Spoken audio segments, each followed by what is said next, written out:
다윗이 기스의 아들 사울로 말미암아 시글락에 숨어 있을 때에 그에 와서 사무엘 도운 용사 중에 든 자가 있었으니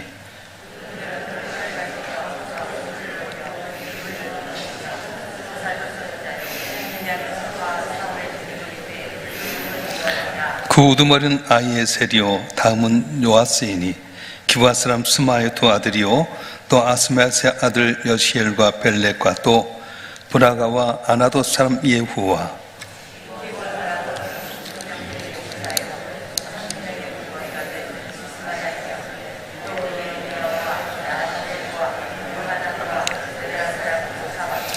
엘루세와 예리목과 부아랴와 스마랴와 하룹 사람 스바랴와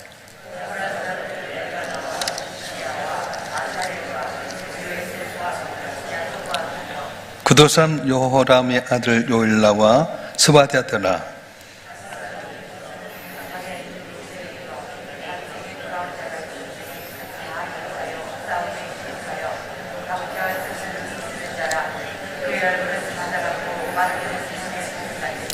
그 우두머리는 에셀이요 둘째는 오바다요 셋째는 엘리압이요 여섯째는 아떼요 일곱째는 엘리엘이요 열째는 에레미야요 열한째는 막반네라.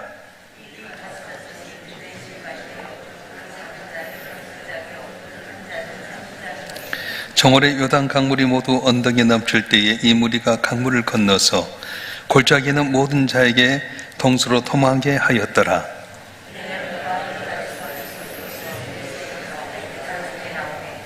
다윗이 나가서 맞아 그들에게 말하여 이르되 만일 너희가 평화로이 내게 와서 나를 돕고자 하면 내 마음이 너희 마음과 하나가 되려니와 만일 너희가 나를 속여 내 대적에 넘기고자 하면 내 손에 불의함이 없으니 우리 조상들의 하나님이 감찰하시고 책망하실 원하노라 하매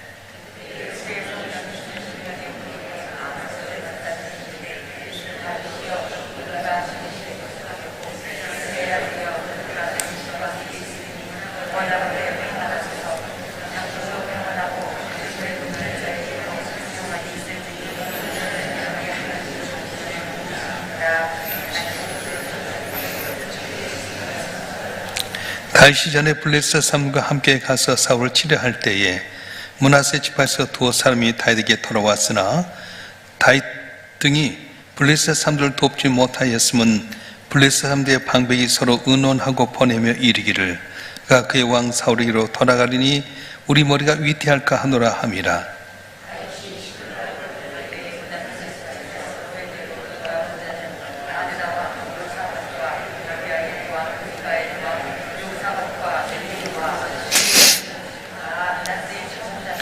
이 무리가 다윗을 도와 도둑대를 쳤으니 그는 다 큰 용사요 군대 시간이 되밀어라.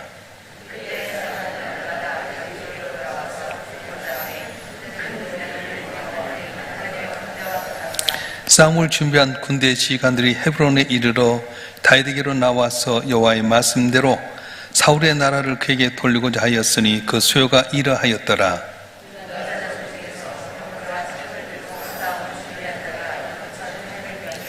시몬 자손 중에서 싸움하는 큰 용사가 7,100명이요 아론의 집 우두머리 요야다와 그와 함께 있는 자가 3,700명이요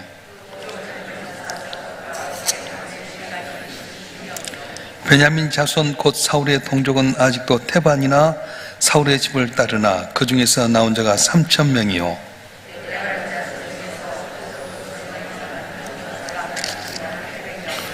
므낫세 반지파 중에 이름이 기록된 자로서 와서 다윗을 서우 왕으로 사무리 하는 자가 18,000명이요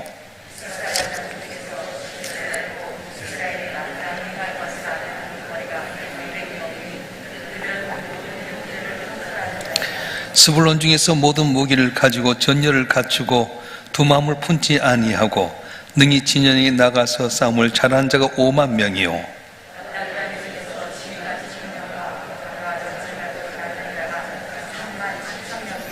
단 자손 중에서 싸움을 잘하는 자가 28,600명이요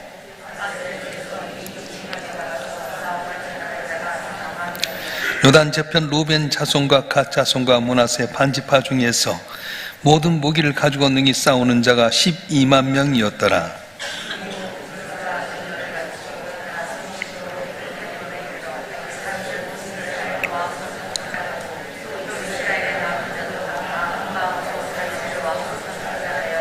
우리가 거기서 다윗과 함께 사흘을 지내며 먹고 마셨으니 이는 그들의 형제가 이미 식물을 준비하였음이며 또 그들의 근처에 있는 자로부터 이사갈과 스불론과 납달리까지도 나귀와 낙타와 노새와 소에다 음식을 많이 실어왔으니 곧 밀가루 과자와 무화과 과자와 건포도와 포도주와 기름이요 소와 양도 많이 가져왔으니 이는 이스라엘 가운데 기쁨이 있음이었더라. 아멘. 할렐루야. 오늘도 주 앞에 나와서 나라 민족을 위해서 또 여러분 자신을 위해서 기도한 여러분에게 소원 응답되는 귀한 역사 있기를 주님 축원합니다. 내가 노력하고 애쓴다고 다 된 것 아닙니다. 하나님의 때가 있어야 되겠고 또 하나님께 우리에게 복을 주셔야 됩니다. 농부가 열심히 농사한다고 해서 농사가 잘 된 것 아닙니다. 하나님께서 때를 따라서 비도 주시고 햇빛을 주셔야만이 좋은 결심 맺는 것이지 내가 아무리 몸부림치고 애쓴다고 해서 좋은 결심 맺는 것 아닙니다. 오늘 본문의 말씀은 두 군데로 나눠서 볼 수 있는데 1절부터 22절까지는 다윗이 사울왕의 죽임을 피해서 시글락의 성에 있을 때에 거기에 모여든 군사들, 시글락에 있을 때 다윗에게 모아둔 사람들의 이름이 나오게 되고요.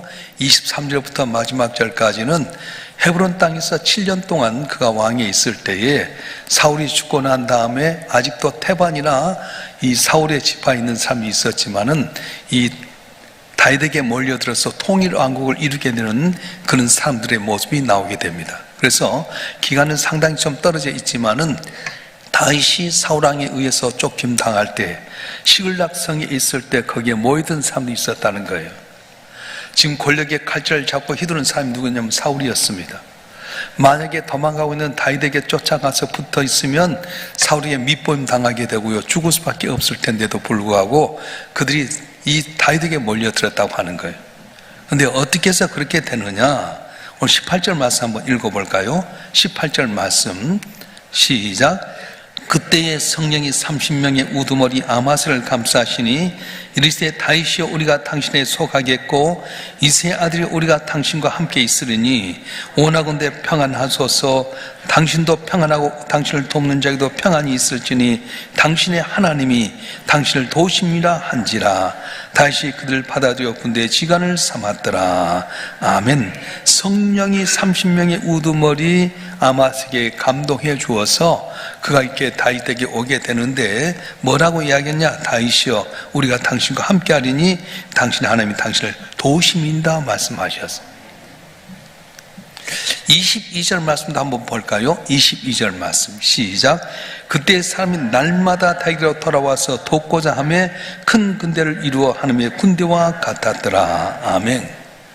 망명 중에 있는 시글락성에 있는 다윗을 위해서 날마다 다윗에게 돌아와서 돕고자 하며 큰 군대를 이루어 하나님의 군대와 같았더라. 그렇게 이야기합니다.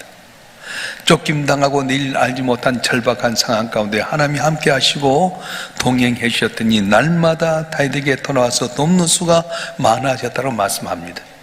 오늘 상황이 어렵고 힘들더라도 하나님이 나를 도와주시면 날마다 돕는 손길이 많아지게 되고 하나님의 군대처럼 번성한 역사가 또 일어날 줄로 믿습니다. 할렐루야. 사람을 보면 만족함이 없습니다. 오직 우리는 주님만 바라봐요. 누가 나를 도울 힘이 어디 있습니까? 도울 힘이 하나도 없어요. 다윗은 그래서 하나님만 바라보고 의지했더니 하나님께 성령의 감화 감동을 삼게 주어서 날마다 모아들게 만들고 600명밖에 안 됐던 그들, 그래서 오늘 본문의 말씀도 보면 시글락성에 있을 때에 이 사울의 군대와 더불어서 이 블레셋 군대가 전쟁하게 될 때에 다윗을 서문장으로 세우게 됩니다.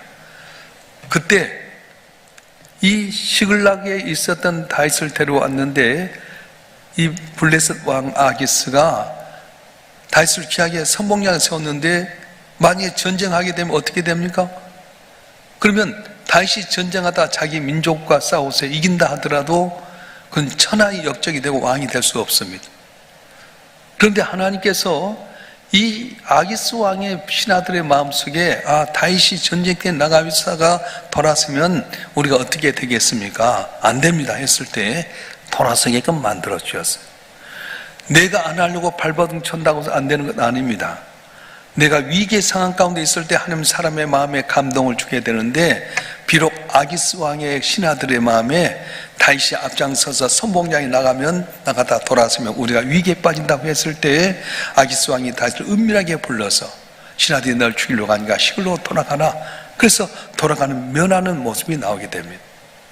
3월에 보게 되면은 물론 그때 이제 600명의 군사들과 더불어 내려갔는데 아말렉에 의해서 다 성이 노략질 당하고 차장이 잡혀갈 때 600명 가운데 다 돌로 치려고 하는 위기도 있었지만은 그때 다시 하나님께 궁급하게 묻습니다. 하나님 쫓아가리까 말리리까.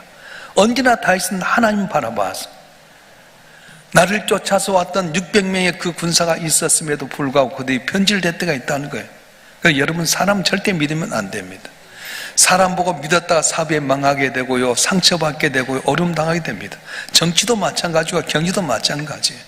우리는 다윗처럼 어떤 위기 가운데서 주님만 바라보고 살아가면 전능하신 하나님이 감동해 주시고 날마다 돈수가 날로 많아지게 해서 승리하는 귀한 은혜가 있어질 줄 믿습니다. 할렐루야. 그래서 이제 23절부터는 뭐가 나오냐면 헤브론 땅에 있을 때에 그때 사람들이 모아두게 됩니다. 자, 한번 볼까요? 23절 말씀 보겠습니다. 23절 말씀 시작. 싸움을 준비한 군대의 지휘관들이 헤브론에 이르러 다윗에게로 나와서 여호와의 말씀대로 사울의 나라를 그에게 돌리고자 하였으니 그 수요가 이러하였더라. 아멘. 다윗은 골리앗을 죽인 다음에 17세 때의 나이였는데, 다윗이 죽은 자는 사울이 죽은 자는 천천히, 다윗이 죽은 자는 만만이로다. 백성들의 인기를 얻었던 이 다윗을 보면서 사울이 시기하고 질투해서 다윗 죽이려고 합니다. 무려 13년 동안 피신해 가게 됩니다. 그래서 30세 되던 해에 이제 헤브론이라는 곳에서 왕이 되어서 7년 동안 다니게 됩니다. 7년 6개월 동안 다스린 가운데 사울이 죽고 나서 그 아들 이스보셋이라는 왕이 되는데, 이제 7년 6개월 동안 기다리는 가운데서 이제 사람들이 모아들기 시작했어요. 그래서 베냐민 지파에서 돌아오게 되고 므낫세 지파도 갓 지파도 스불론 땅에 있는 단 지파도, 스불론 지파와 단 지파는 지금까지 우리가 열왕기 상하에서 보면 이름이 안 나오는데 오늘 본문에 보게 되는 스불론과 갓 지파까지 모아들어서 통일 왕국을 이루게 되는 겁니다. 자, 특별히 다윗은 뭘 중심이냐면 영적인 면에서 우선을 했어요. 그래서 오늘 용사들을 소개하는 것, 레위 자손이 소개되고 있는데 26절부터 28절까지 말씀 한번 볼까요? 26절 28절의 말씀 보겠습니다. 시작. 레위 자손 중에서 4,600명이요 아론의 집 우두머리 여호야다와 그 함께 있는 자가 3,700명이요 또 젊은 용사 사독과 그의 가문의 지간이 22명이요 할렐루야. 사울 때 잃어버린 성전을 중심으로 해서 다윗은 언제나 레위 지파 제사장들 귀하게 여겼어요. 영적인 것을 중심했다고 하는 거예요. 오늘도 마찬가지입니다.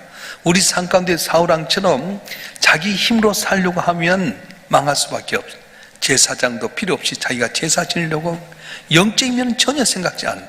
자기 생각, 자기 방법대로 하다가 결국은 사울왕의 가문이 멸망하게 됩니다. 근데 다윗은 어떻습니까? 언제나 영적인 면이 있어요. 제사장 우대하게 되고요. 그래서 이제 내일 보게 될 13장에 보게 되면 다윗이 왕국을 이루고 나서 이제 법궤를 옮기는 가운데 우사의 사건이 나오게 됩니다. 다윗은 언제나 영적인 사람이었어요. 저와 여러분 한 분 한 분 더 승리하는 비결이 어떻습니까? 아무리 힘들고 어렵더라도 영적인 면에서 주님을 가까이 하게 되면 주께서 은혜 주고 복을 주는 은혜가 오늘 또 임할 줄로 믿습니다. 할렐루야. 그래서 오늘 본문에 보게 되면 29절에 사울의 동족인 베냐민 지파도 다윗 때에 동참한 사람이 있었고요. 또 시세를 아는 사람이 있었어요. 시세라고 하는 말은 뭐냐면 시대의 힘을 아는 거예요. 오늘 29절 말씀 한번 읽어볼까요? 29절 시작. 29절 말씀 맞습니까? 저것이? 예. 그래, 29절 먼저 읽겠습니다. 시작. 베냐민 자손 곧 사울의 동족은 아직도 테반이나 사울의 집을 따르나 그 중에 나온 자가 3,000명이요 32절 말씀 한번 읽어보겠습니다. 32절 시작. 이사갈 자손 중에서 시세를 알고 이스라엘이 마땅히 행할 것을 아는 우두머리가 200명이니 그들은 그 모든 형제를 통솔한 자이며, 시세를 아는 사람이 있었다는 거예요. 오늘 이 시대 속에서 우리도 시세를 알아야 됩니다. 누구에게 하나님께 힘을 주는가를 알아야 돼요. 지금 여당이니 야당이니 누가 어떻게 될지 우리는 알지 못하잖아요. 근데 시세를 아는 사람들이 있었는데 그들이 다윗에게로 몰려왔어요. 점차 사울은 망해져 가고 다윗의 왕가는 더 든든히 가구나. 지금 갖는 것 없는 것 같지만 다윗이 승리하게 되겠구나. 그래서 그들이 다윗에게 모여들게 됐다고 하는 겁니다. 그래서 통일 왕국이 이루어졌을 때 축제가 3일 동안이나 진행되게 되는데, 오늘 본문 말씀 한번 읽어보겠습니다. 38절부터 39절까지 한번 40절까지 한번 읽겠습니다. 38절부터 시작. 이 모든 군사가 전열을 갖추고 다윗 성심으로 헤분에 이르러 다윗을 온 이스라엘 왕으로 삼고자 하고, 또 이스라엘 남은 자도 다 한 마음으로 다윗을 왕으로 삼고자 하여 우리가 거기서 다윗과 함께 사흘을 지내며 먹고 마셨으니 그들의 형제가 이미 식물을 준비하였음이며, 또 그들의 근처에 있는 자로부터 이사갈과 스불론과 납달리까지도 나귀와 낙타와 노새와 소에다 음식을 많이 실어왔으니 곧 밀가루 가자와 무화과 가자와 건포도와 포도주와 기름이요 소와 양도 많이 가져왔으니 이는 이스라엘 가운데 기쁨이 있음이었더라. 아멘. 할렐루야. 생각해 보면 다윗의 삶은 참 고난의 연속이었습니다. 골리앗 앞에 모두가 다 오금이 저려서 나가지 못한데 담대한 믿음으로 다윗이 물맷돌 5을 가지고 너는 칼과 단창으로 나지만 나는 만군의 여호와 이름으로 나오느라, 네가 모두 가는 하나님의 이름으로 내가 가노라. 하늘로 내 손을 붙였느니라. 그래서 모든 이스라엘 백성이 하지 못한 일을 해서 골리앗을 죽였는데, 그때부터 시기 질투 마음을 해서 얼마나 많은 고난을 당한지 모릅니다. 그런데 그때는 몰랐는데 뒤안길을 돌이켜보니까, 큰 그림 가운데 돌이켜보니까 이것이 다윗을 연단하는 과정이었다는 겁니다. 혹시 여러분 가운데 내가 주 앞에 믿음 생활 차는데도 곤란의 과정이 있습니까? 내가 열심히 주 앞에 충성했는데도 불구하고 길이 아직 열려지지 않습니까? 지금은 고난인 것 같지만 돌이켜보면 그때 나를 연단해서 순간치 쓰임받게 하고자 하는 과정이었구나 할 때가 오리라 믿습니다. 하나님의 능하신 손 아래서 겸손해라. 때가 되면 늘 높이라고 하시는 약속의 말씀처럼 주님 바라보고 살아가게 되면, 오늘 본문에 보면 시글락에 있을 때도 사람 붙여주시게 되고, 헤브론에 있을 때도 하나님께 붙여주시고, 그럼 마침내 왕국이 통일되어서 3일 동안 잔치하면서 많은 사람들이 기쁨으로 모여서 잔치하는 모습을 보게 됩니다. 사랑하는 성도 여러분, 다윗은 왕이 된 것이 목적이 아니었습니다. 하나님의 뜻을 따라서 사는 것이 더 중요하고 본질적인 소원이었습니다. 내가 무엇이 되느냐 중요하지 않습니다. 대통령 되는 것 중요하지 않습니다. 국회의원 되는 것 중요하지 않습니다. 내가 높은 삶 되고 부자 되는 것 중요하지 않습니다. 내가 어떻게 사느냐가 참 중요합니다. 다윗은 자기가 왕이 된 것이 목적이 아니라 하나님의 뜻대로 살아가려고 하는 것이 더 중요했기 때문에 하나님은 그를 마침내 연단하신 가운데 귀하게 쓰임받는 은혜를 주셨고, 다윗 너 때문에, 네 하나 때문에 네 후손이 잘못하거든 사울에게 왕위를 뽑는 것처럼 빼앗지 아니하리라. 사람의 지팡이 인생의 채취로 징계하려니와 왕위를 뺏지 아니하리라. 그래서 결국은 다윗의 가문에서 온 인류를 권하는 왕 중의 왕 메시아가 태어난 귀한 복을 주셨습니다. 사랑하는 성도 여러분, 저와 여러분 한 분 한 분 오늘도 살아가는데 많은 곤란과 어려움이 있을 겁니다. 중요한 것은 내가 무엇이 되느냐가 중요한 것이 아닙니다. 부자 되는 것 중요할 수 있습니다. 근데 부자 되면 뭘 할 거예요? 대통령 돼서 뭘 할 거예요? 하나님의 뜻 가운데 내가 올바로 살아가게 되면 하나님께 복을 주시는데, 우리 모두 한 분 한 분이 한 마음의 기쁨자, 다 있는 내 마음이 합한 자라 인정받아서 그와 그의 후손이 복을 받았던 것처럼 우리 모두가 언제나 한 마음이 합한 자 되어 승리하는 복된 삶이 되길 주님 축원합니다. 축원합니다. 기도하겠습니다.